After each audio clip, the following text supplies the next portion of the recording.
All right. Welcome, whoever's gonna come to this. I got my alcohol, and hopefully the game doesn't buffer too much. Trying to stream it in my bedroom my office as I'm doing. Got the game going, and what I'm gonna do is the most redonkulous play-by-play. What you think? He says he thinks he knows football. Hey, I'm the guy who, when the Steelers were 11-0, said they'd lose their first playoff game and that they were the worst 11-0 team to ever exist in the history of the NFL. I've also predicted I ordered milk, Mrs. Skeem. I've also predicted correctly the winner of every playoff game so far in the postseason, and I had predicted that the Browns would win this game, so I will be 6 for 6 wild card weekend if the Browns pull through on this one. So bakery music, you can suck my balls, suck them good, suck them hard, suck them the way I like. Yeah. All right, I gotta do some play-by-play announcing or something. That's what the name of the stream is. I'm still trying to catch up on some vodkas, so my play-by-play. All right, so we got, Bakery Mayfield. He just took the snap from the shotgun, and he's scrambling, and he pretty much got back to the line of scrimmage on a 2nd and 15. He might have picked up a couple, but he was pretty far back there. We'll see where they're spotting him here. Browns aren't gonna win. Well, bakery music, you're a confused soul. Last I checked, it's 35-10, and the Steelers are a very overrated team with a light schedule that got them this far. But if the Steelers win, that'll make this stream a lot more interesting, and as I get more drunk and call it. But we'll see what happens as we continue to drinketh until my cuppeth run dry. All right, so Mayfield took the snap again, very much threw too low and away from his intended receiver. That's going to make it a 4th and 13. Really just a bad pass by Mayfield. He was under pressure and duress, and clearly that got to him, and just not a good decision, not a good pass. So I believe we'll be bringing on the punt team now to finish up this mess and give the worst offense in the league a chance at some points. Steelers in many categories and many ways have had the worst offense in the NFL, which makes this game especially dangerous because the Steelers' highlight for this year was their defense. And their offense has not been the star. It's going to be tough to come back down 25. They could do it, obviously. There's a lot of time left. Here's the punt. They're going to have to do something on defense, though, I think, to win this game. I don't think their offense is just going to come back on their own. They'll need a turnover or something. And he gets about a 6-yard return on the punt, so about to the 15-yard line, and that's where Big Ben and the boys will be taking over. Yeah. Hurry up and start the stream. The stream has started. I can't show you the game on stream. I'm not about to get strucketh from the existence of the YouTubes. That's a really good that's a really good way to lose a YouTube channel. Ya dingles. I can't show you the fucking game. It's like the old days of the radio, except the radio play-by-play announcer is inebriated. So it's even better. As you could see on the screen, it says tune into NBC if you want to watch the game with my commentary. Right now it's a commercial for something. This family's eating a lot of jerky. It appears to be very spicy beef jerky. They are unhappy with the result of this road trip for beef jerky, and for some reason they're driving through mud, but the car is not retaining a single speck of dirt. I'm not sure. Now we're watching a Progressive commercial with Baker Mayfield. He's getting out of his car and stopped by security to go into his stadium, which is unfortunate for him. Apparently, he was grabbing something from the stadium. He forgot something else. He's a silly, forgetful man. His girlfriend, wife, whatever, keeps telling him to go back in the stadium to get stuff, and now he's getting scanned. I guess that's a joke or something. I don't know. And now it's a Lowe's commercial. We got people being sanitary, washing their hands, wearing gloves, and putting on masks. That's literally what this commercial is. Yeah. Lowe's safety. That's what it says. Celebrating safe days. So Lowe's is all about safety. That really makes me want to buy a lawnmower, I guess. Like, what the fuck is that commercial? All right, now we're back to the commercial break is over. NBC is probably pitching something up. They're pitching TurboTax, which just had a PR fucking nightmare. And Hyundai is also being pitched. And Lowe's. Yeah, looks, we saw some of those commercials just earlier. And, of course, there's Progressive. I was waiting for it. So everyone who we just saw commercials for, we just saw another mini commercial for when we got back for the commercials. Welcome to fucking NFL football, ladies and gentlemen. Commercials after the commercials about the commercials that you just watched. That's how they like to do it. This is probably a terrible way to experience the game. I highly recommend having it on mute if you're going to be on this stream. All right, so Big Ben is in the shotgun from the, looks like the 14-yard line. He completes a pass, quick slant out to his left, which is pretty much the Pittsburgh offense in a nutshell. Quick release slants to do chunk yardage, which can work. They're going to need to get points quick, so they really need a touchdown on this drive. A touchdown on this drive makes this game kind of a good reset for them, so that's what the Steelers need here. Big Ben's in the shotgun again. I think he's got Connor to his right. He fakes it to Connor, and then he chucks it over the top. Gets to about the 31-yard line with, I believe, one of his tight ends there. I'm not always good with who is who. Don't worry about it. As I get more drunk, it'll be worse and worse and worse. I don't even know what I'm doing here. All right. I think he's taking more of a. He's still taking He's still taking the snap from the shotgun. That's been working for him on this drive, so they're just going to keep to it. Connor just went up the middle, but he doesn't throw it to Connor. Connor's the running back, usually one, but sometimes he does those little short routes.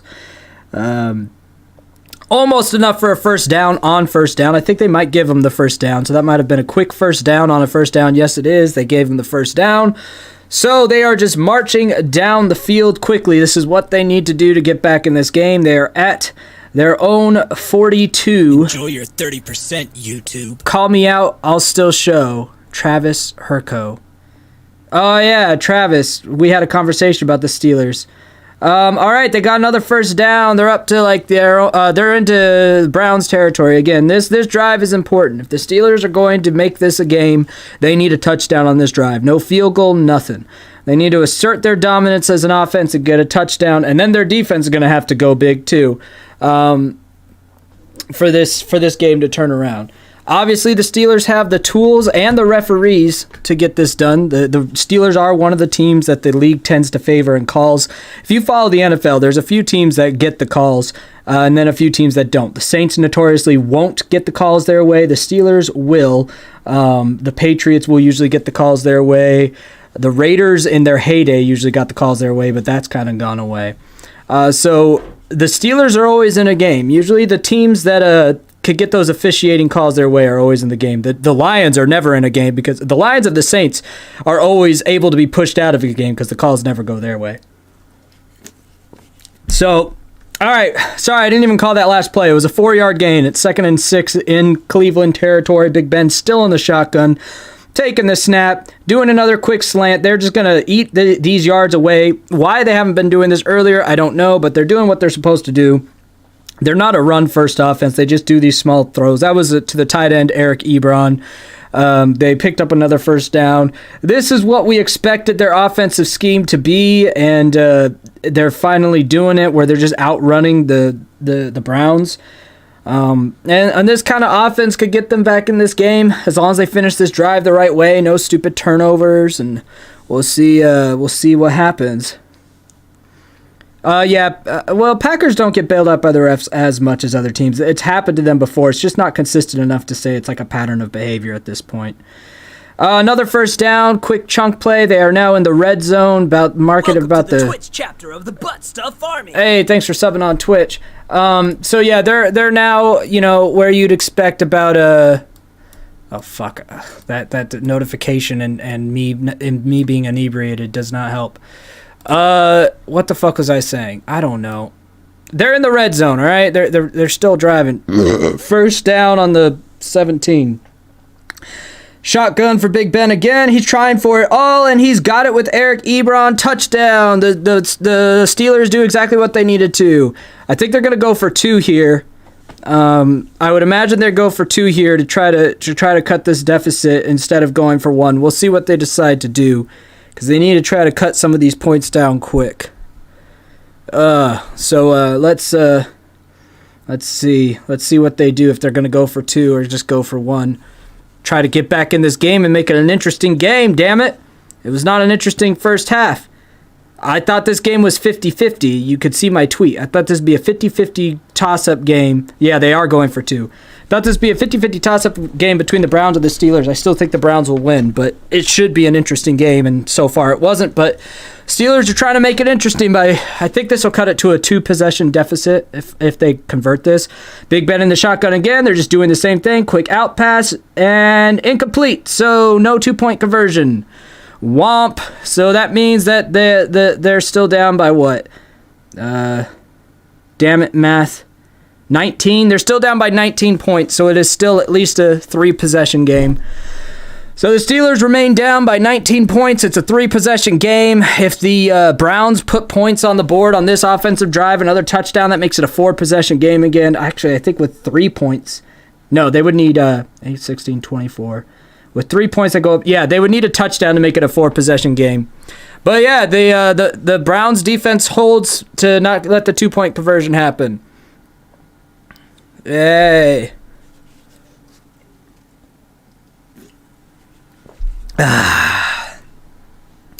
So, if you're just joining, I have predicted the Browns to win this game, not by I've moved my fucking thing. Not by a ton, but I thought it was a 50-50 toss-up who would win this, but I had it with the Browns because I've not believed in the Steelers all year. I think they are the worst team to ever go 11-0 in the NFL era. Because of their schedule just kind of allowed it. They're not a terrible team, but they're the worst team to get 11-0. To put it in perspective, there's been a dozen teams that have gone 11-0, and only 2 of them didn't make the Super Bowl, and most of them won the Super Bowl. The Steelers just aren't that kind of a caliber of a team. They're not even a team you would fully expect to make the Super Bowl, let alone win a single playoff game. They somehow got a magic schedule early in the season, where they played pretty much every worst team in the league, and some of those wins they barely snuck by. So I figured this game would be a coin toss between Cleveland, who's an up-and-coming team but not amazing, and the Steelers, who are an old head team but also not that amazing. But I think the Browns will come on top, and if the Browns do come on top, all right, then it'll mean 6 out of my 6 predictions for Wild Card Weekend would be accurate. I would like to go 6 for 6 Wild Card Weekend. So far, I've been right on every team that's won, even when I had to go against my poor Colts. I knew the Bills would win. I like the Colts. They're my second favorite team in the league, but I didn't see them beating the Bills, and they didn't. So we got one more, baby. If the Browns could pull it through, if the Browns could pull this off, stick this lead, then your boy goes 6 for 6 on postseason predictions. And I want that. It doesn't give me anything, but damn it, I want that achievement. Right now we're on commercial break. If you want to see what's going on the screen, instead of relying completely on my drunken antics, tune into NBC. You can watch live along with your boy Skeem. My main team are the San Francisco 49ers. We had a year full of injuries all fucking year. It was great. We at least had 3 of our best players injured or out the entire season. They just kind of rotated who was who. It sucked. So go from Super Bowl to shit with all the injuries. But hopefully we retain some decent talent and draft some talent and make a run of it again. It was a rough year for the Niners. Rough stuff.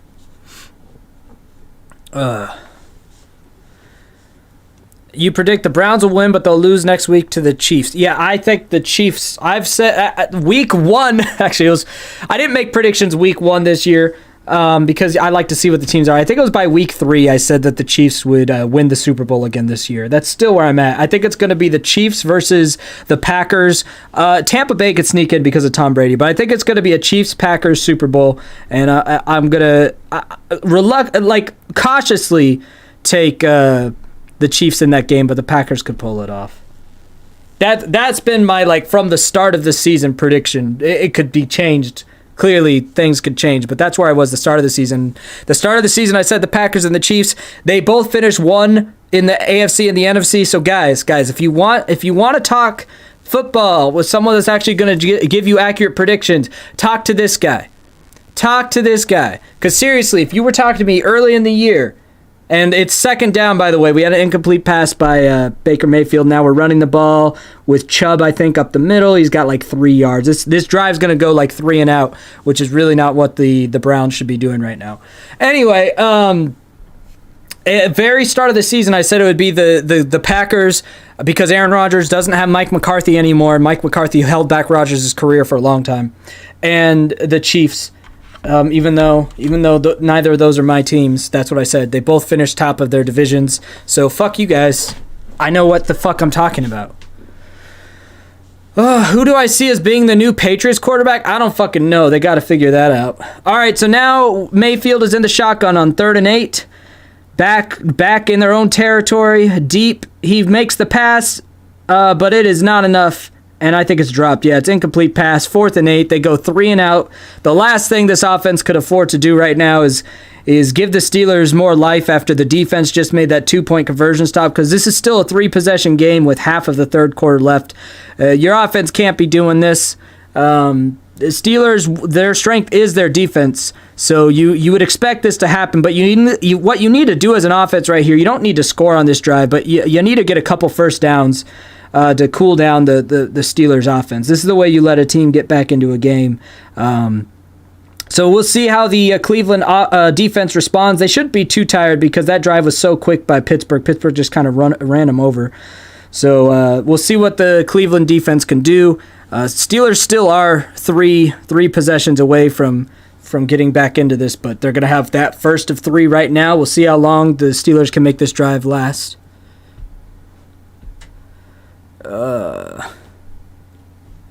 Skeem, are you saying if someone wants to make a bet, they can rely on your suggestion? No, I'm not going to take responsibility for that, but I am saying if someone's making a bet and they're looking for a push one way or the other, they're really not sure, my suggestion might not be the worst to take.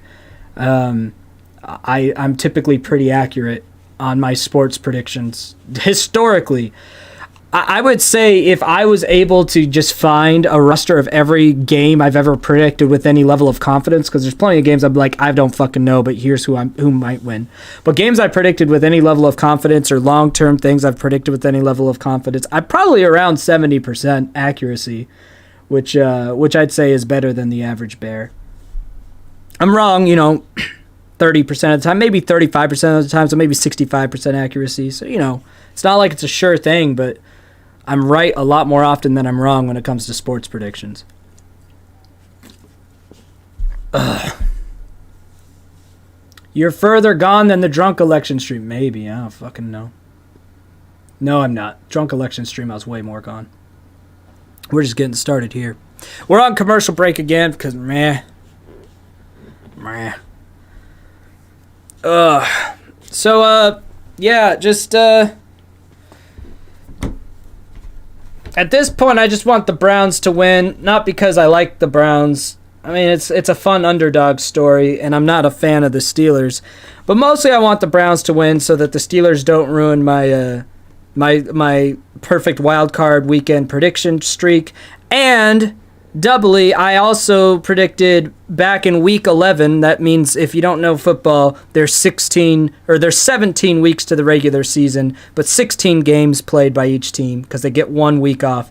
So back when the Steelers had played 11 games, they hadn't lost one yet. So they were undefeated their first 11 games. And at that point, when they hadn't lost a game, I made the claim, that they were not only the worst team to ever have gone that many games without losing, but that they would indeed lose their first game in the playoffs, regardless of who they played. And so if the Browns pull this off, not only do they make my wild card weekend perfect, but they also help me complete a way in advance prediction that was made when the Steelers were still considered the best team in the NFL this year by most sportscasters who just look at the win-loss ratio. So I've got a lot of personal pride on the line here. That the Browns don't really ever have a lot of pride, so they might take my pride away, because the Browns historically aren't the best team to rely on for that sort of thing. Anyway, the Steelers are back on. It's second down now.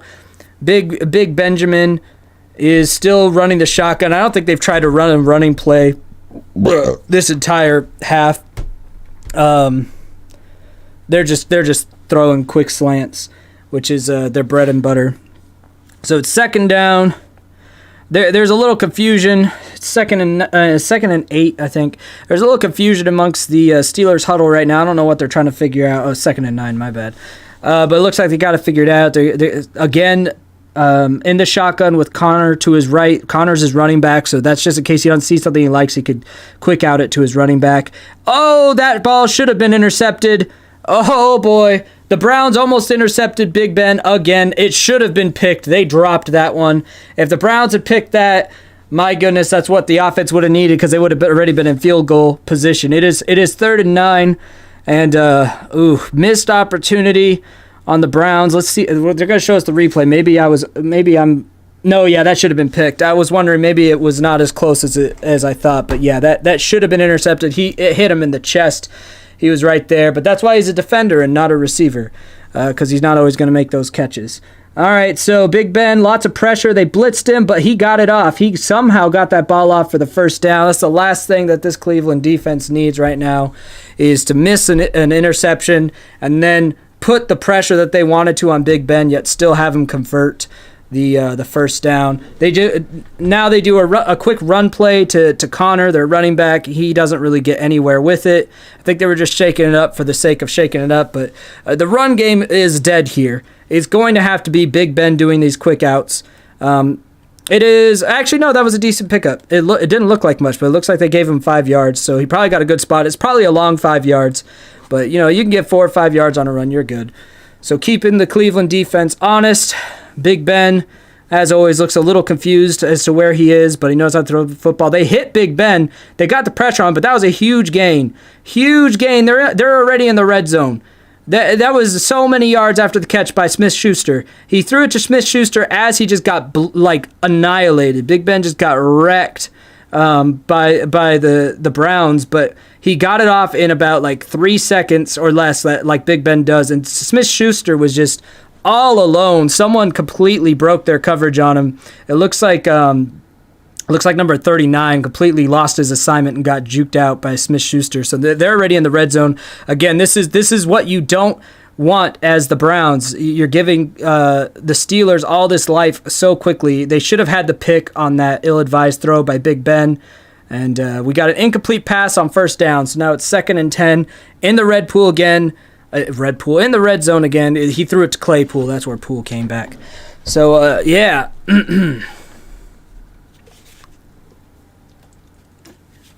So now they're going to keep doing this same thing. If I'm the Steelers, I'm going to keep lining up Ben in shotgun with Connor to his left or right. Do these quick outs. The Browns haven't found an answer for it. They almost got that pick. And they're putting pressure on Ben, but his release has gotten so much quicker as he's gotten on. He used to hold the ball forever, but now he gets rid of it really quick. Ooh, that was a little bit too high. He had a man. He had the coverage. He threw it high for Claypool to make sure that nobody but Claypool would come down with it. No interception chance, but I think he could have thrown it a little bit lower, and Claypool could have had that, and that would have put them probably within the 5-yard line. It was pretty well covered though, so he had to put it up because the safety was closing in on Claypool. The defender that was trying to track with Claypool got outrun, but the safety came in to help like the safety was supposed to, and that put enough pressure on him that the pass didn't work. So it's 3rd and 10. And we're in the same shotgun formation. And here we go. Big Ben drops back, does a quick release, and they got the first down. I think that's to Smith-Schuster again. I mean, it's just too easy for him right now. You have them third and long, and they just do a quick little duck throw right over the middle of the field too. Which, when you're in the red zone, if you could get a pass over the middle of the field and no one's there to stop it, these are broken coverage assignments by the Cleveland Browns. They're running around real confused. They look out of breath. This is exactly where the Steelers want them. And again, this could get the Steelers into a 2-possession game here with the entire fourth quarter up to go. So the Browns have to make a play somewhere. The Steelers aren't just going to keep lying over and making mistakes the whole game like they did at the start. They're going to have to do something. And we got an incomplete pass thrown in the end zone by Big Ben. Throwing a little high again, but I think it got tipped just a little bit at the line. And honestly, that went right through the hands of his receiver. It was a little high, but there's no excuse for not catching that. No excuse at all. 2nd and goal. Here we go. Oh boy. He's in the same position. And here's the snap. And Big Ben's throwing it. Oof! He had his man. Incomplete. There's a little bit of handsiness going on in the end zone. They flirting with some pass interference there. So you gotta watch out for that as a defender. But not flagrant enough. It's the playoffs. They're not gonna call it usually in the playoffs unless it's pretty obvious. So. Yeah, I mean, it's 3rd and goal. This is big. The Browns really need to stop here to try to force a field goal. I don't know if the Steelers would take a field goal even if they do stop them here. So 3rd and goal. We got Ben in the shotgun. We got me shotgunning some vodka. He's got the guy he wants. He throws it. Oh, that was just a bad throw on Ben. Eric Ebron was in front of the 2 defenders. He did a quick cut and stopped. And if Ben throws that right at his chest instead of over his head like that, Ebron's a guy that can jump up and get a ball, but not that high. Ben had him. If Ben throws that ball a little differently, that's a touchdown for sure. All right, so it's 4th and goal. We'll see if they go for it. I imagine that they will, because a field goal is not going to help them a ton here. So we're jumping into 4th and goal, and we will see what they could do with it. I imagine they're probably gonna pick up this touchdown here on 4th down. Ben's had a guy open twice in a row. There's no way Ben's gonna miss 3 times in a row. So we're gonna see if Ben somehow misses 3 times in a row. He drops back, throws, his guy's open again. Yep, didn't miss him this time. Touchdown Steelers. You could see that coming from a mile away. This Browns defense looks so winded. And the only reason that took till 4th down to get a touchdown was nothing to do with the Browns being good defensively. It was Ben Roethlisberger missed 3 passes that should have been touchdowns because his guys were open. So he didn't miss the 4th. I wouldn't bet on Big Ben missing 4 times in a row. And there you go. So it is now, I think they still have to go for 2 to make this a 2-possession game. Let's see, it's 22-35. No, they don't have to go for 2. This is a 2-possession game regardless, so they could just take the point after, which they will. And there we go, 23-35 with 2:57 left in the third. The Steelers are obviously very alive and well. The Browns are doing typical Browns stuff, which is why everyone knew this game wasn't over, because it's the Browns. I've made many claims that I still stick by, that the Steelers are the worst 11-0 team ever, but that doesn't mean they can't beat the fucking Browns in the playoffs. Don't get me wrong. Everyone in Cleveland knows you shouldn't have been comfortable with the 35-point lead or 28-point lead against the Steelers, because you're still the Cleveland Browns. So we're going to see what the Browns offense does if they make the same mistakes of the last drive where they only took like 30 seconds off the clock on a quick 3-and-out. Honestly, that drive should have ended on an interception. The Cleveland defense really missed an opportunity. Ben Roethlisberger does not look good, guys. He's releasing the ball quick, but he does not look good. If he goes against a defense that's competent, it's going to be really ugly. I think the Bills defense is probably going to just shred this man a new one if he gets to the Bills. This play from Ben Roethlisberger is not good, even as they're making these drives. Smith-Schuster and Ebron have had to do a lot of the work for him. He missed literally 3 end zone passes in that first and goal situation before they got one in there. He should have been picked off. He's been throwing low, high, and away. I'm not sure what's going on with Big Ben. I don't know if he's still hurt, still exhausted, but he doesn't look as good as he usually does. So that is some hope that the Steelers, that the Browns could still have, is Ben Roethlisberger. Even though he just scored 2 touchdowns, he doesn't look good right now. But the Browns aren't capitalizing like they were in the first half. In the first half, he also didn't look good, but the Browns defense was picking up on it. They were making the stops, and they were getting the turnovers. They missed a turnover this thing, and they're missing all their assignments. They're not playing coverage. They're playing like zones instead of man defense, which doesn't make sense. I don't know why they're playing zone when the Steelers aren't even thinking about running the ball. You know they're going to throw the ball, so you should probably just play some man coverage and put some pressure on Ben Roethlisberger, which is what they did more of in the first half. So the fact that they're changing to zone and prevent defense, I don't know if that's because their normal play caller, their head coach, has COVID and isn't calling, but if there's something we always said in the Skeem household growing up, if you play prevent defense, it prevents you from winning games. That was a slogan in my house, and I stick by it. And the Browns have been playing that prevent defense, that those zone reads instead of man coverage and blitzing like they were earlier, and I don't know why. The Steelers offense still doesn't look that great. They still can't run the ball. So if you would just put pressure on Ben and play man-to-man and keep up with your guy, you'd be doing a lot better. Prevent defense is just not a game-winning strategy. Prevent defense prevents you from winning games. And that is a fucking fact. You won't see teams that consistently go into prevent defense and win games. You got to stay aggressive.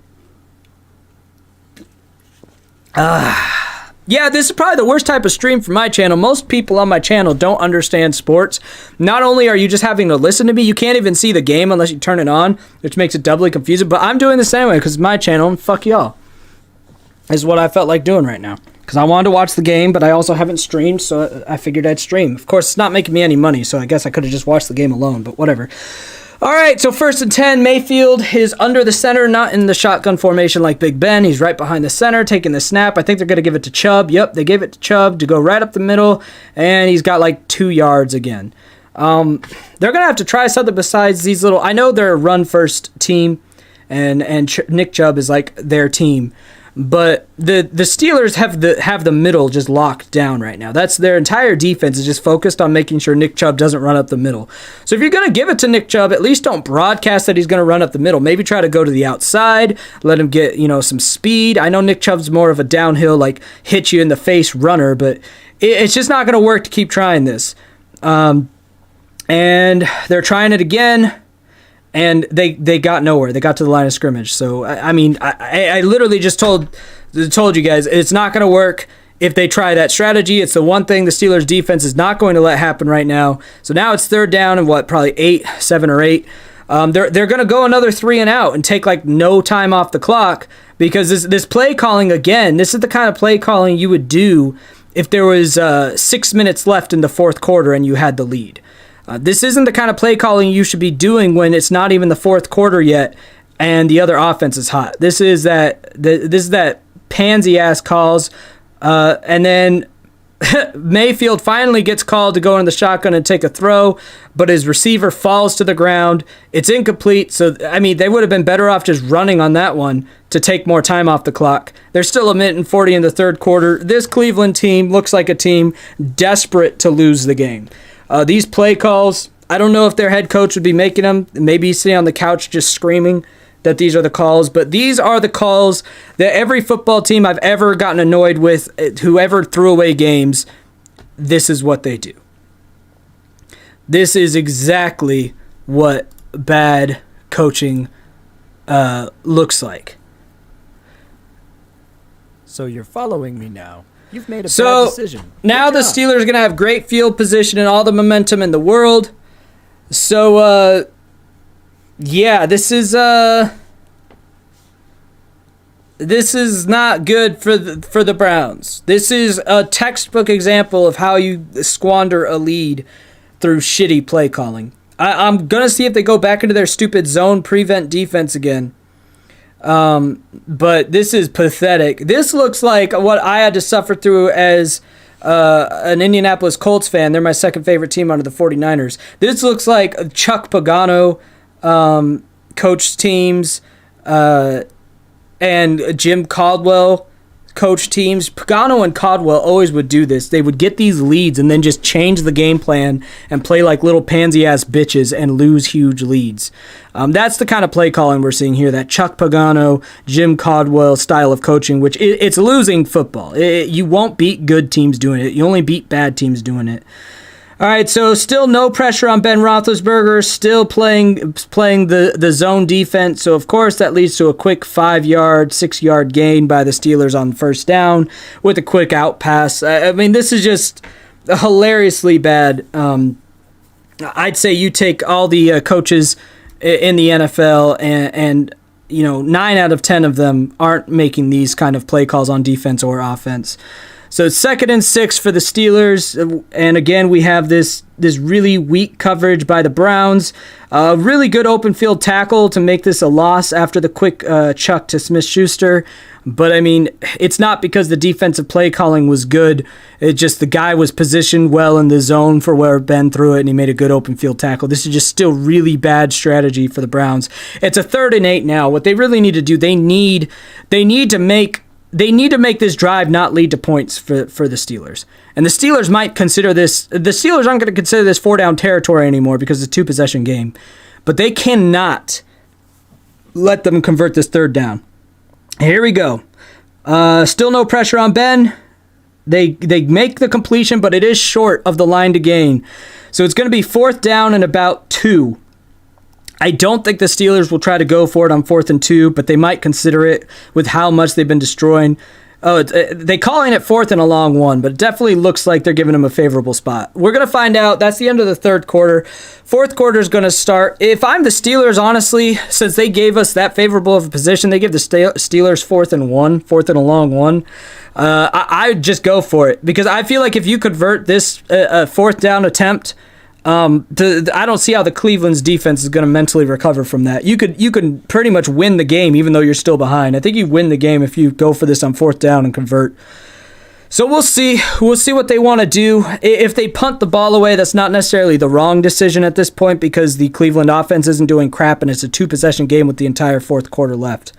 And if they don't convert the 4th down, then Cleveland gets the ball in pretty much field goal range.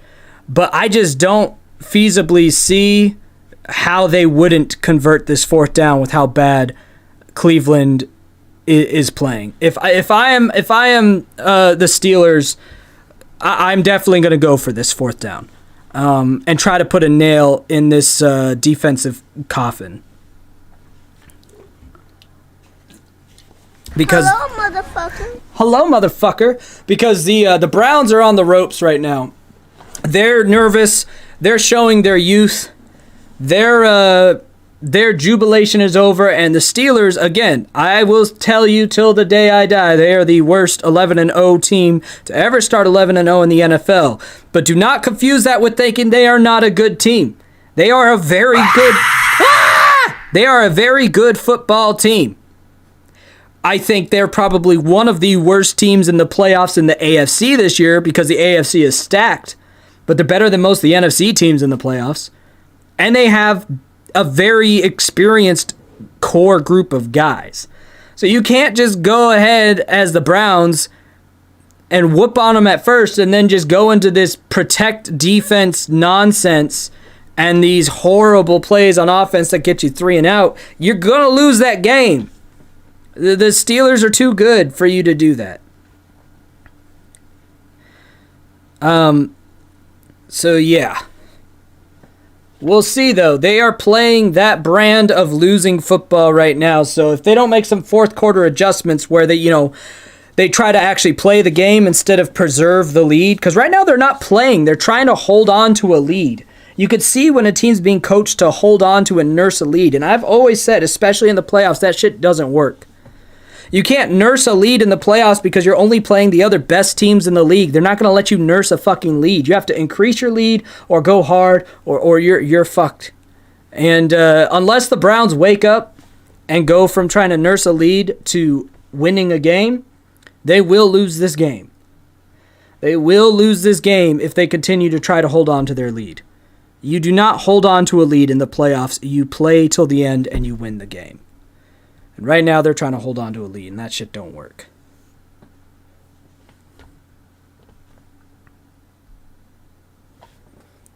Well, my broadcast just died, so who knows if the fourth quarter's come back yet. Oh, there it is. And they got a penalty, apparently. It's 4th and 6. They got a penalty, and they had to punt. So we missed something, gang, but it ended up being a punt that turned into a touchback. But yeah, they lost 5 yards, so I'm assuming there was a false start on the offense. They probably tried to go for it on 4th down, and there was a false start, or they faked going for it and got a delay of game. Those are the only 2 real options there for what happened. It could have been a holding call on a conversion. Anyway, they committed some sort of a penalty that led to a 4th and 6, so they can no longer go for it. Punted it. Cleveland will get the ball back. That's a good way to start the fourth quarter for Cleveland, but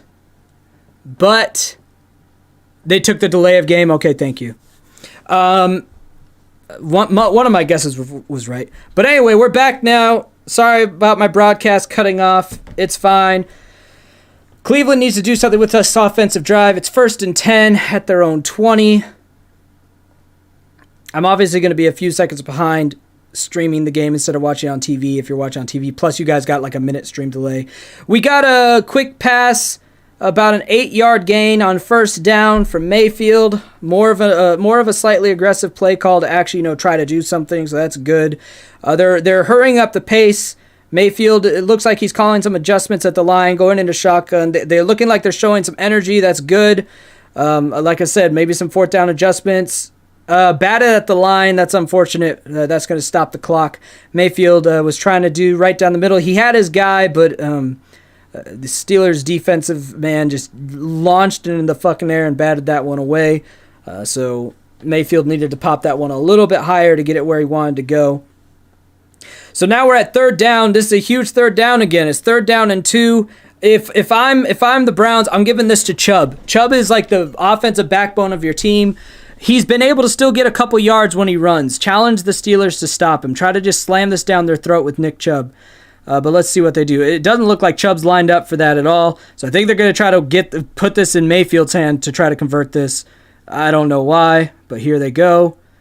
Mayfield got it. Good on him. Woo! What a run. That was some yards after the catch for Landry. So they went with the throw instead of Chubb. They got the 1st down. That's a pucker your butt stuff call, but at least that shows they are trying to play winning football again. I don't know what that 3rd quarter was, but that 3rd quarter was ugly. The playing calling is already radically different from the 3rd calling coming from the Browns. So I think that little break between the quarters hopefully woke up their coaching staff to say, look, the Steelers are still in this. We can't play to try to nurse this lead. We need to try to win this game. So if they can get some points on this drive, obviously that makes it a 3-possession game again, and that's going to be hugely important in the 4th quarter.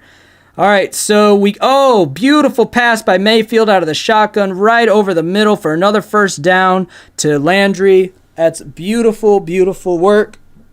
They're starting to do some of the plays they did in the first half again. All right. So I'm just waiting. We're just watching the replay of Landry right now. He did a great cut route, and Mayfield just tossed it right to him. Applause from Dr. Atheist. All right. We got another 1st down. I think it's a handoff to Chubb. Chubb's going nowhere fast. Whew, I think he might have gotten 1 or 2, but they really don't want Chubb doing anything. But I'm glad they went to the run. I just wish they wouldn't keep putting him right up the gut. Really, he should do a little bit of some outside slants. Try to test the left or the right side. He keeps trying to go up the middle, and they're really not giving him anything there. He only got back to the line of scrimmage. I would really like to see them try to test those corners a little bit and see if that works better. But anyway, we're at 2nd and 10 now. Pretty much a wasted down, but at least it took time off the clock. Mayfield does a little dip over the top, and oh my God, he's breaking through! Touchdown! Wow, what a block! He tossed it over the top to Chubb. The running back. Just a little floater over the top of the line of scrimmage, and Chubb found a hole, got a perfect block, and just drove it, 40 yards down the field for a Cleveland touchdown. Cleveland showing more life again. Nick Chubb with that little toss over, just right over the line of scrimmage. He was waiting for it. Nick Chubb with that speed of a running back. No one could catch him. No one was getting near Nick Chubb when he did that, and nobody thought Mayfield was throwing that ball to Nick Chubb. Oh my goodness. The point after is good. That puts Cleveland up. I don't know if that's a full 3 possessions, because you could get 24 if you play your cards right with the touchdowns and 2-point conversions. So 23 plus 24, 47. So they're up by 3 normal scores at the very least. But because they're up by more than 21 now, I do believe. Let me check, because the score just went away. Browns. Damn it. Don't get to see the scores at all. Oh. All right, hold on. I'm trying to look up the fucking score, because they showed the scoreboard for half. It's like 42-23. So yeah, 21 points. So it's still a 2-possession game, because 21 points puts you to 44. It's a 2-possession. All right. I mean, it's a 3-possession game. Sorry. So it's still a 3-possession game. You can't with 16 points. You only get to 39. So they've made it a 3-possession game again instead of a 2-possession game.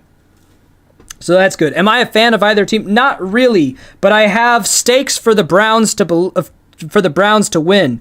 I want the Browns to win because I've predicted the first 5 playoff games of the wild card weekend. I've predicted the winner correctly, and I predicted the Browns would win this game. So if I'm right on this, I go 6 for 6. I also predicted back in the week 11 of the NFL season when the Steelers were undefeated. They were 11-0. I predicted that the Steelers would lose their first playoff game this year, even though they were 11-0, because I didn't believe they were actually that good. So I have 2 pretty big predictions riding on this game. The end of Wild Card Weekend is a wild one for your drinking boy Skeem, because if the Browns pull this off, they give me a perfect set of predictions for Wild Card Weekend. Plus, they give me a Week 11 when the Steelers were undefeated in the NFL prediction that the Steelers would lose their first round. And that's not out of hate for the Steelers. I just saw the team they had, and I didn't believe they could contend with any of the other teams in the AFC who were trying to make a playoff run. Because in the AFC, it is just so stacked this year. And when I looked at Pittsburgh and Pittsburgh's schedule and Pittsburgh's roster compared to the rest of the AFC, I was like, there's not one of these teams that I see the Steelers being able to just beat easily in the playoffs. Because I mean, the weakest teams in the AFC playoffs were what? The Colts and the Titans, probably. And they both lost this week, obviously. But even those teams could put up a fight against the Steelers and possibly beat them. So, all I have riding on this game is pride of my predictions. I got PP on the game. Pride of predictions. That's it. But I don't really care about either team beyond that. I don't like or dislike either team. I mean, I like the Browns better than the Steelers just because of the underdog narrative, but I don't really care about those teams. My favorite football team is the 49ers. Second favorite, the Indianapolis Colts. Those are the 2 teams I root for consistently. But there's plenty of other, like, in any game, I'm going to favor one team over the other. Mostly. Some games it's really neutral, but there's a lot of teams who I favor over other teams. All right, so we're waiting for this commercial to end. It might have already ended for other people on the broadcast, but, mine's internet and behind because I'm also streaming, so I'm streaming from a downstairs TV and streaming to you guys. So my poor internet is so sad right now. All gigabyte of it's like, nah, man, nah. All right, so here we go. We're going to have the kickoff back to the Steelers, who are now once again down by 3 possessions. And there's 12 and a half minutes left in the fourth. Eventually, even if the Steelers keep scoring, if enough time comes off the clock, you're just not going to be able to to get it. My predictions for next week, I haven't looked at the matchups yet. I'll let you know once I've had time to sit down with the matchups. Follow me on Twitter. I always put predictions on Twitter. And a lot of times I won't predict the game until like kickoff is starting because I want to see who's injured, who's in, what kind of stuff were they doing, leading into the game. What was some of the murmuring for, you guys don't understand how much I watch, and how much I pay attention. It's not like I'm spending hours on this, but I always people a lot of times between a few minutes between stuff, they're checking a Facebook feed mindlessly. I'm either doing marketing for Skeem or peeking on football stuff. That's when it's football season, especially playoffs. So I don't make my predictions usually until it's kickoff, because then I know exactly who's playing, what's going on, and then I'll give my prediction of who I think will win, unless it's super obvious. All right, so it is 1st and 10 from the 24. Big Ben does his quick out again. And receiver drops real quick, 31-yard line. It should be 2nd and 3 coming up. So they're doing the same strategy here, and now my game is buffering. That's great. Thanks, game, for buffering. I'll try to get it on another device here to see if I can. All right, good. It's back. It's back. Oof. It's a bummer that this is the one that I have to stream through the antenna, because that's usually the worst way in my house, because it's going through 6 things to get to me. If it was one that I could actually stream through a sports app, it wouldn't be a problem. But streaming through the antenna takes so much more bandwidth than an app developed for streaming. All right, so it's 2nd and 3. Big Ben gets a huge gainer over the middle. They are up to the 41-yard line, I believe. They're not in Browns territory yet, but that was a big play on 2nd down. So they're driving again. The Cleveland again. They can't be comfortable. That was a low and away pass by Ben Roethlisberger. Again, he is not throwing the ball well tonight, but his receivers have been bailing him out. This guy stretched himself out so far to barely make that catch. That was a very bad catch by Ben Roethlisberger, but Johnson scooped it up. For some reason, Cleveland is challenging this. I really don't think that there's a reason to challenge this catch. It didn't hit the ground. But that's the only thing they could be saying, is that the ball hit the ground. I don't see an angle where it hit the ground, so I think Cleveland just wasted a timeout. Not that they're probably going to be the team needing timeouts at the end of the game. They're probably going to be trying to stop the Steelers and trying to run the clock. So maybe that's why they're taking this gamble. But I don't understand. I'm guessing that maybe the coach thought, hey, we need a breather for our defense to catch up and might as well challenge this while we're at it. Sometimes coaches do that because it'll actually make it a longer timeout than a regular timeout if you challenge a call. And, they haven't used a challenge yet this game, I don't think, so they'll still have one more if they need it. So that might be the strategy here, too. There's a lot of reasons that they might do that. All right, let's... We're done with our first beverage, so while there's a commercial break, let's fill up a new one.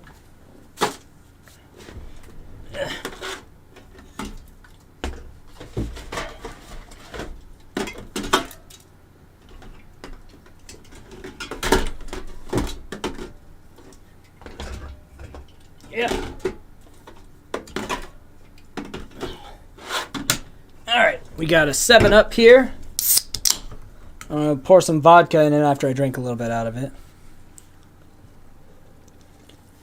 So I hope you guys are enjoying the worst coverage ever of an NFL game, especially since I imagine a good part of my fan base does not understand American football. And without the visual on the screen, that makes it way worse. So I got no fucking idea how there's even this many viewers on this stream. I figured this was probably one of my worst stream ideas ever for this channel. But I like football. And here we are. But thanks for hanging out, I guess. I'm happy for that. Not the most financially lucrative stream, but I could have predicted that as well. Whew. All right, so. Ooh, the brim was all solid vodka of that 7-Up sip. Ugh. Thanks for congratulating me on 60K. It came far too late, so that removes some of the illustrious feel of it. But we got there eventually. You got to do the Super Bowl, but that means like I have to watch the Super Bowl like this instead of having like a Super Bowl party. And if this stream, obviously they lost the challenge, no surprise there. If this stream is any indicator of how lucrative these streams are for me, that wouldn't be worth it at all. All right, so Roethlisberger from the shotgun again, huge throw over the middle. That's his best looking throw of the night. Smith-Schuster gets it, big pickup. That was the nicest throw I've seen from Ben Roethlisberger all night. It was perfectly placed. It looked like an old Ben Roethlisberger throw. And Smith-Schuster was just completely alone. He cut up the middle. The safety didn't go after him. The corner, like, this is the problem with this zone defense against receivers like Smith-Schuster and stuff. I don't know why Cleveland keeps running this. You should have a guy on Smith-Schuster. You can't trust the zone to stop him. Ben's doing it again, goes for it all, gets a touchdown already. They did the same play. They just threw it to a different guy. That's ugly, Browns, because within like a minute and 24 seconds, that touchdown you got on offense doesn't mean anything anymore. Claypool gets a touchdown. If they keep playing this zone defense, the Steelers are going to score a touchdown every time they get the ball.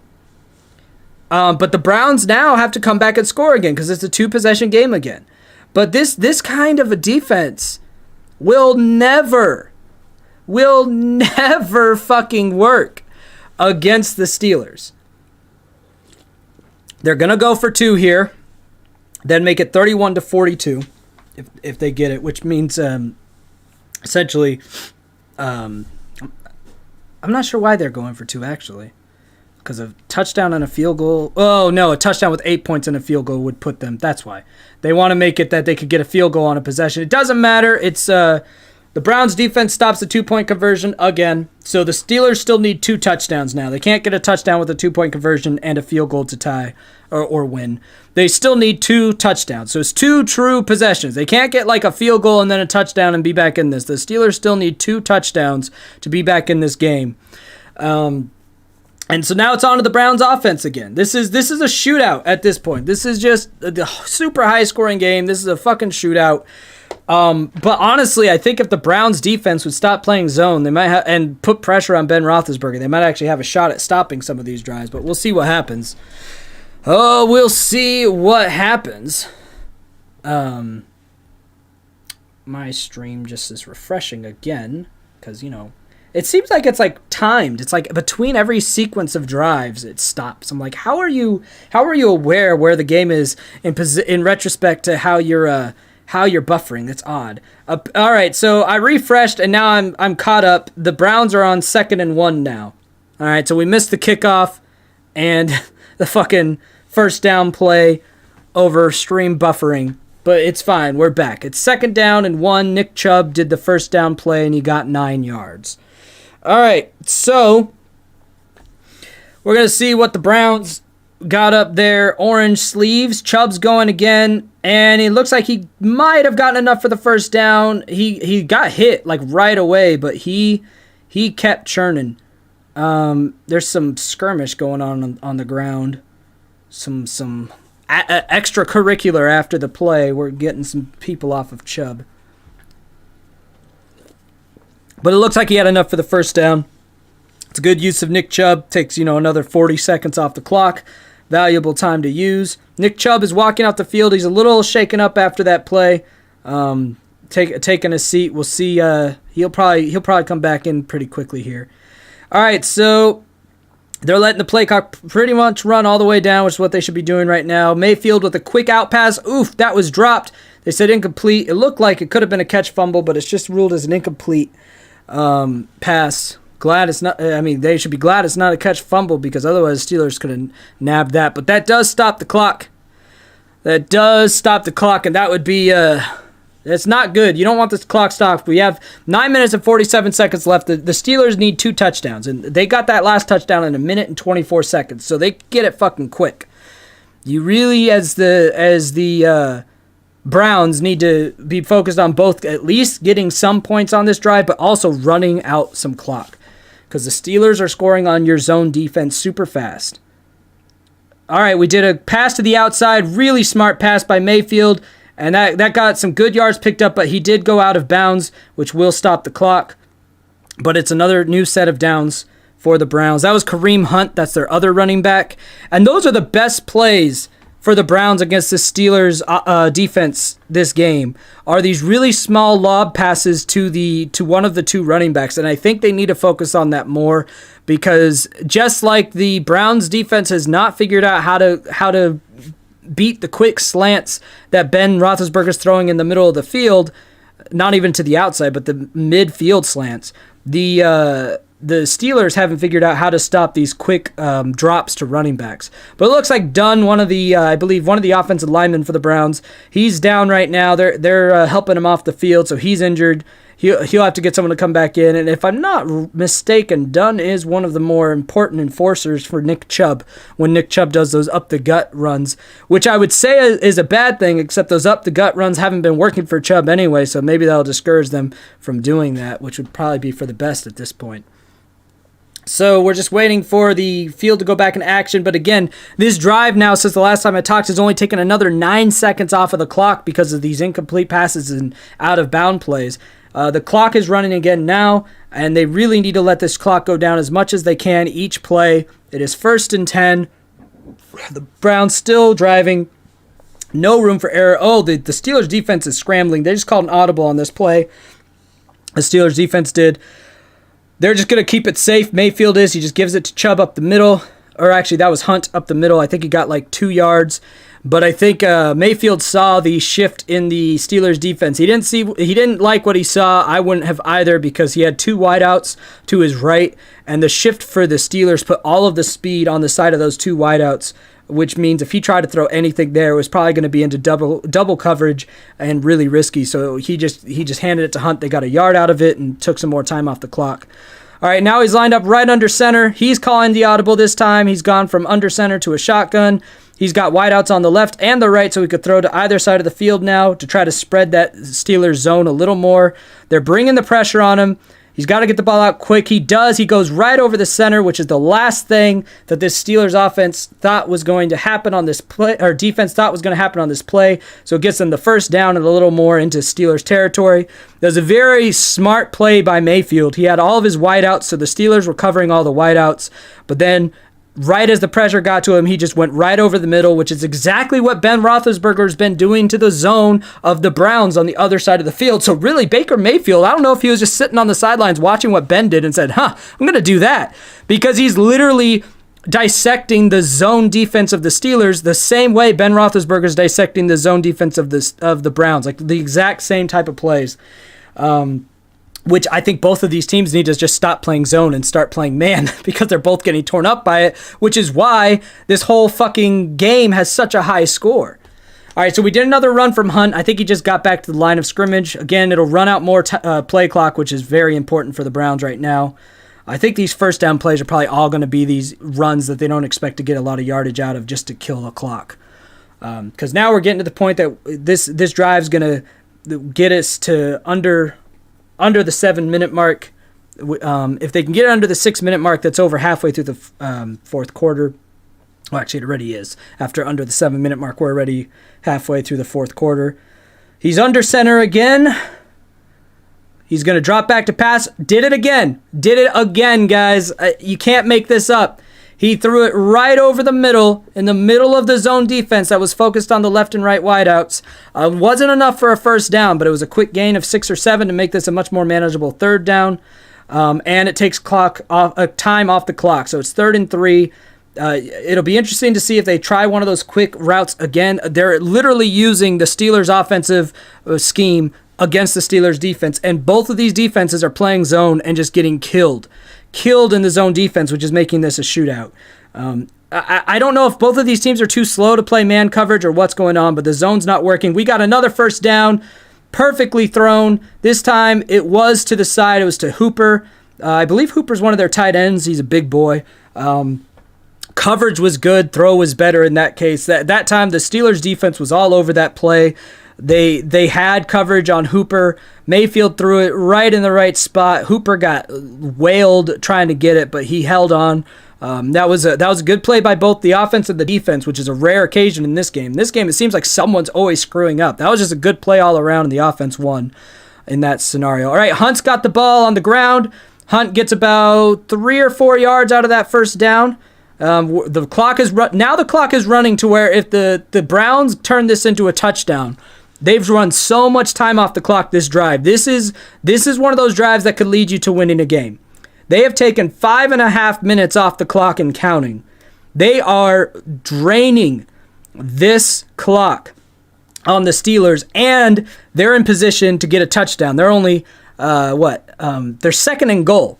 They are second and goal to go. If they could get this touchdown while still eating this clock alive, that's a drive that can make the deficit insurmountable for the Steelers.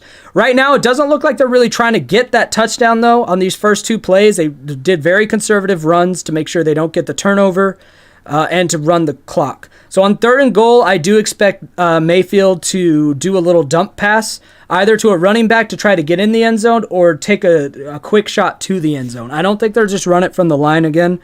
The Steelers' defense looks very, very tired. They've been on the field for a while. I think the Browns need to be thinking touchdown here, even if it's incomplete and the clock stops, get that touchdown and make this game more out of reach for the Steelers. So that's what they're doing. Mayfield's in the shotgun. He is going to throw straight for the end zone, and it's batted away. Very good defense by the Steelers. So if they get the field goal, are those relevant points? Because that'll put them up.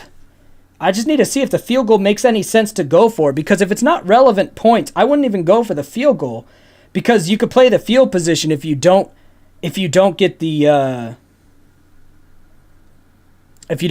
actually you do go for the field goal because it puts the game more than 14 points out of reach. So yeah, you go for the field goal here. I was just looking because then I think the Steelers would need 2 2-point conversions as well, because yeah, you'd be 45-29. Which means the Steelers would need how much to get in the lead? Fucking math. 29. They do convert the field goal. So the Steelers need 16 points now. So the Steelers not only need 2 touchdowns to tie, but they need to convert 2 2-point conversions. And the Steelers are 0 for 2 on 2-point conversions right now. So the Browns have put it in a position where the Steelers need to get the ball, they need to get a touchdown twice, and they need to also convert the 2-point conversion twice to tie the game and send it to overtime. That wouldn't even win the game. That would tie the game. So the Browns at this stage of the game are still in a very, very good position to win this game. Why are you doing the spoilers over there on Twitch? Just wait for me to catch up, you dingles. Anyway. So the Browns are poised very well right now. So what they need to do is on defense, they don't even need to stop a touchdown. They just need to make it take time. That's all. The Browns need to just make this touchdown drive. Just call it a touchdown drive. All the defense needs to do is make it that they only give up the short plays so that it takes time. That's it.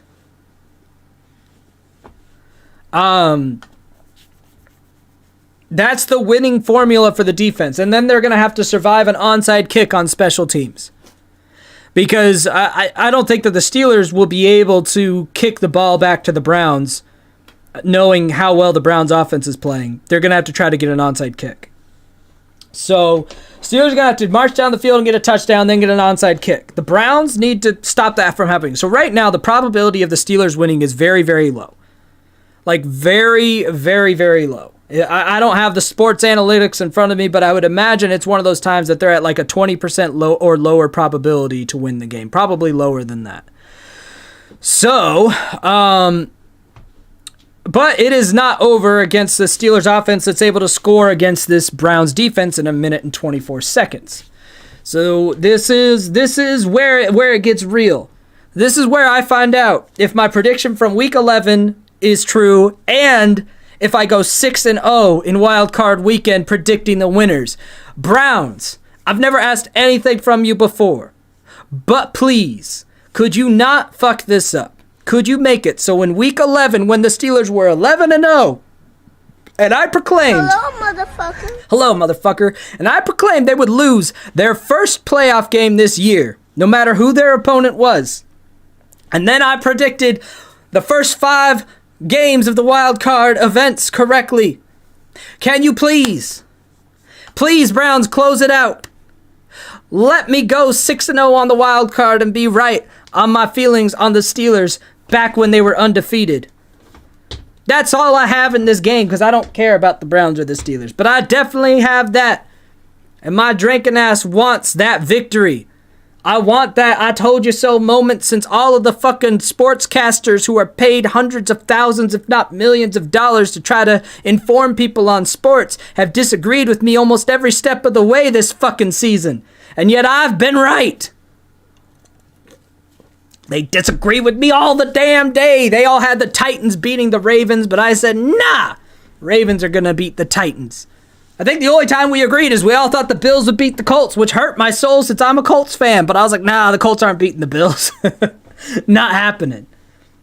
And obviously everyone agreed that the Washington football team, formerly known as the Redskins, they weren't beating the Bucks. We all knew that. And we all knew the Bears weren't beating the Saints. I thought the Bears might put up a fight. Their defense did for a while. But yeah. It's not lottery number predictions. I just understand sports without the fucking weird ass bias of sportscasters. Bias is everywhere. What is it with people and all of their bias? Like, I am aware of my bias and I adjust for it. Like, I am biased towards the Colts because I love them. But I picked against them despite my bias, despite the fact that the Colts did have a good enough team to win that game and they're my team. See, as a sportscaster, if I was a sportscaster brain, I would say, well, the Colts team is good enough to beat the Bills. And I like the Colts, so I'm picking the Colts. But I look at everything, I go, no. The Bills are going to win that game. They're a better team. Josh Allen is underrated, blah, blah, blah. And then they won. It's all about bias. If you want good predictions, you look at someone who is aware of their implicit biases and who actively works against them. It's 2nd and 9 for the Steelers. Big Ben from the shotgun. First down was just a quick pass for 1 yard. Second down, some yards after the catch for Connor. I believe that was a pass. Yeah, that was to Connor, his running back. It is 3rd down. Clock's still running. 3rd and 4. Steelers need to pick up this 3rd down. It's 4-down territory anyway. We're almost to the 2-minute warning. This game, again, is almost very much out of reach for the Steelers at this point. In most situations, you wouldn't think the Steelers have a chance at all, but it is the Cleveland Browns and the Pittsburgh Steelers. There's a bit of history there. So you always think the Steelers still have a chance, plus it's Ben Roethlisberger. You never know. So there's another quick drop to Connor. He gets out of bounds, stopping the clock. It's 1st down, 3 minutes and 25 seconds left. So here is where, again, Cleveland's number one priority needs to be making this drive take time. Have you ever been to the Indy 500? My friends and I, sometimes I go there each year. Yes, I've been to the Indy 500 twice. Enjoy your 30%, YouTube. I've been to the Indy 500 twice. It's an interesting event with a bunch of people I don't really relate to, but I think it's kind of a cool spectacle. All right, here we go. 1st down and 10 at the 40. Ben drops back, hucks it. Huge interception! Ben Roethlisberger is intercepted again. The Cleveland Browns have it in Steelers territory. And barring a complete meltdown, they're already in field goal range. This game will be put into 3-possession territory and be over on the 2nd pick of the day. Or at least, is that the 3rd? It's either the 2nd, 3rd pick of the day. And I have been saying since I started on this stream that Ben Roethlisberger has looked terrible throwing the ball today. If you've been watching this stream, you know I've been saying Ben has not looked good throwing the ball today. I don't know what's wrong with Ben, but he's been throwing either too high or too low, and that pass was just ill-advised. Ben has not looked himself today. He's been like this all season, though. Ben Roethlisberger is showing his age this year a lot. So now, barring the fucking Browns really screwing something up. That was just not a smart pass. There was 2 guys in the zone around there, and all the guy had to do was jump for it. So the Browns are just going to run the ball. Chubb just found a different lane after having nothing up the middle. He's still running, just wasting a ton of time, but he got pushed out of bounds. That's a bummer. You don't want to get pushed out of bounds after all that, but, I mean, he ran the clock a bit just running around the field. That's the 4th pick. No, 3 picks and a fumble. Yeah, damn. Ben is showing his age this game. I don't know if I'd want Big Ben on my team next year. He's always been one of the more reliable quarterbacks in the league. Never one of the elites like a Tom Brady, Peyton Manning type. He's never been in that caliber for me. He's not a Drew Brees. But he's always been the guy you'd want on your team, and he wins games. But he is not looking good. He is not looking good. It is 45-29. The Browns have the ball in field goal range. They don't need to try to get a touchdown here. They just need to run clock. He stayed in bounds, so I think the Steelers are going to have to use a touchdown or a timeout here because he just stayed in bounds. Or did they call him out of bounds? I don't know. Nope, they used a timeout. Steelers are down to 2 timeouts left. There's 3 minutes left in the game. If Cleveland gets a field goal here, and that's all they get, the game is then at that point 3 possessions. And there's no way that the Steelers, without getting 2 onside kicks back, can come back 3 possessions, which again, it could happen, but I don't see that happening. So this game, unless the Browns turn it over on this drive, like do a pick 6 or something, they pretty much got it. Baker Mayfield has looked phenomenal. He's got 3 touchdown passes today. I think he's over 250 yards passing now. This Browns team has been playing how the Browns have been playing all year, and as much as this will make Pittsburgh fans upset, this Steelers team is playing how the Steelers have played all year. The difference is the Steelers didn't play very many actual opponents this year. When they played the Colts, they only won because of officiating, which is very, very clear from anyone who watched that game. That's not even me as a Colts fan. That's just what happens. It happens to everybody sometimes. It happened in that game. So that game... You can't really say that the Steelers did a whole, like, oh my God, the Steelers. No, they got a lot of help. They beat the Browns earlier this year by a lot, but the Browns didn't have any of their players. They had like none of their receivers in that game.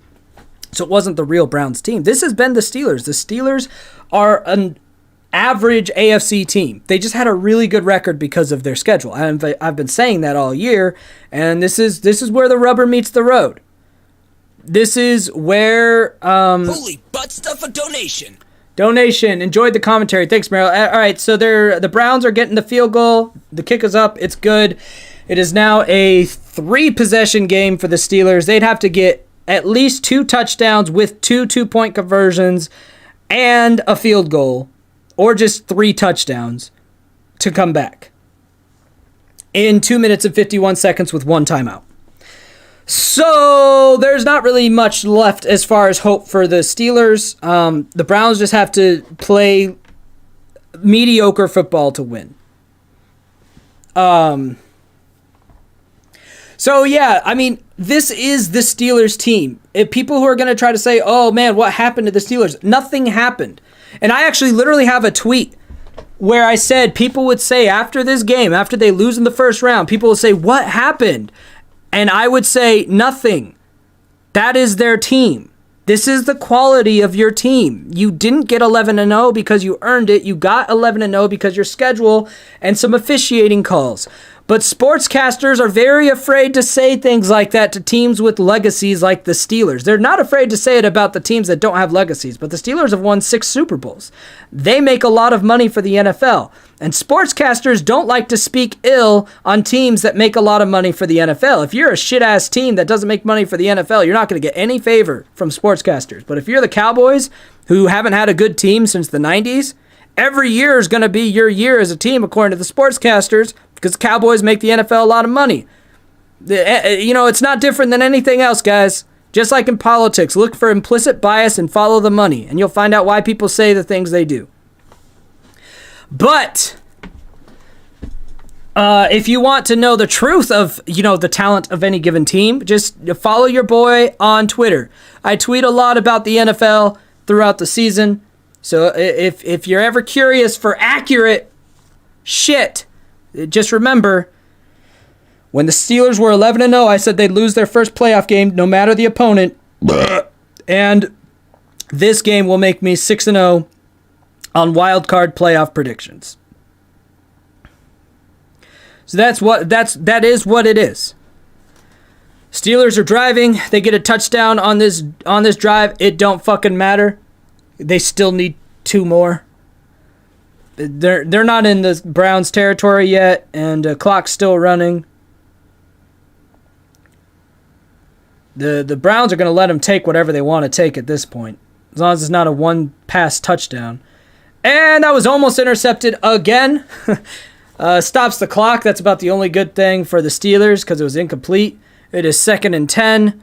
Big Ben was just trying to go for it all because, I mean, at this point, you don't have enough time. You pretty much have to get a touchdown every play because each play is going to take you, 5 to 6 seconds. You got the 2-minute warning. You're going to have to get an onside kick. This is, if it wasn't the playoffs, they would call this garbage time. In any other game, this is called garbage time. But because it's the playoffs, you have to think, well, maybe there's a chance. But this is garbage time football. Points made during this, it really doesn't matter.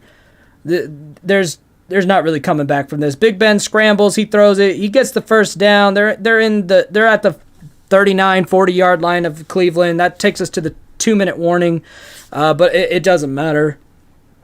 Again, the Browns can let this touchdown happen. It won't matter. So yeah. This game is from start to end, domination. The only real quarter that the Browns didn't play well was the third quarter. So they've dominated 3 out of 4 quarters of football. Oh, there's a chance. We'll keep streaming until the game is officially over. But yeah, the Browns have dominated 3 out of 4 quarters of this game. The third quarter was the only quarter that they did poorly in. But I'm going to very happily go to 6-0 on my playoff predictions and just go back to figuring out what I think is going to happen in the playoffs next week. The Steelers have 1 timeout. The 2-minute warning's already been used, so they can stop the clock one more time. And they're still on the field. Again, I don't think the Browns are even going to do a whole lot to try to stop them from getting a touchdown on this drive. Because after that, then the Steelers are also going to have to grab a onside kick, get another touchdown, and then they still have to get another onside kick and another touchdown. All with 1 timeout and 2 minutes to go. It's not going to happen. That would be so ridiculous. All right, so here we go. Big Ben in the shotgun again.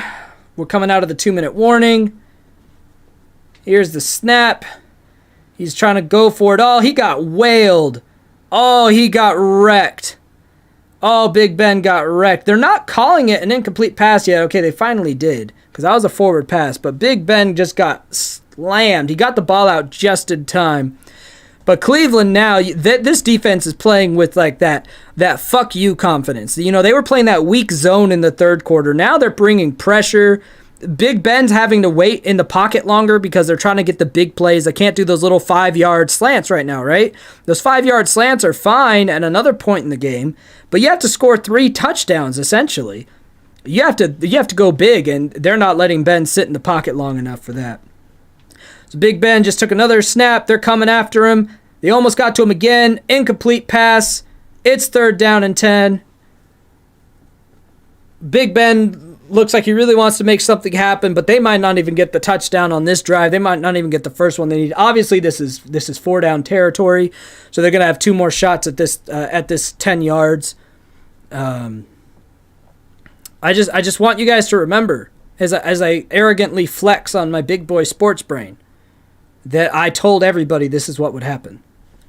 Just remember. Follow me on Twitter to see all of my accurate predictions. All right, so shotgun again, 3rd and 10. Takes a snap. He had all the time in the world that time, and he used it, but it's an incomplete pass.